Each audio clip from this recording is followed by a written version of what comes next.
ভারতের যে বিএসএফ বাংলাদেশের লোকদেরকে মেরে কাঁটাতারের বেড়ার মধ্যে নিয়ে ঝুলাই রাখে এবং বাংলাদেশ থেকে ছাগল চুরি করে নিয়ে তারা বিএসএফ ওখানে তাদের বাংলাদেশের যে মানুষের যে ছাগল এগুলা কৃষকদের ছাগল চুরি করে নিয়ে তারা ওখানে খায় আর বাংলাদেশের সাধারণ মানুষদেরকে ধরে নিয়ে এনে কাঁটাতারের মধ্যে ঝুলিয়ে রাখে।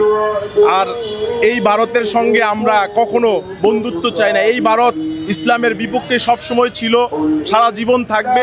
তাদের সাথে আমাদের যুদ্ধ চিরদিন ঘোষণা করা হলো, তাদের সাথে কখনো আমাদের আপোষ হবে না। ভারতের বিএসএফ ছাগল চোর, অবশ্যই ছাগল চোর।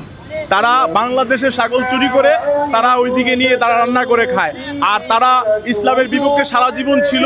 আজকে ওসমান হাদি মৃত্যুর জন্য ভারত দায়ী। তারা ওইখান থেকে বসে বসে হুমকি দিচ্ছে যে বাংলাদেশে একটা উইকেট পড়েছে, এখন আরেকটা নেক্সট টার্গেট হাসনাত আব্দুল্লাহ। আমরা চাই না পরবর্তীতে হাসনাত আব্দুল্লাহ, সজীব ভুইয়া, আসিফ মাহমুদ, সজীব ভুইয়া এবং সার্জিস আলম যারা আছে তাদেরকে আমি প্রশাসনের কাছে বলবো তাদেরকে যতটুকু তাদেরকে প্রটোকল দেওয়া দরকার আপনারা প্রটোকল দেন, তাদের যাতে কোনো ধরনের ক্ষতি না হয়।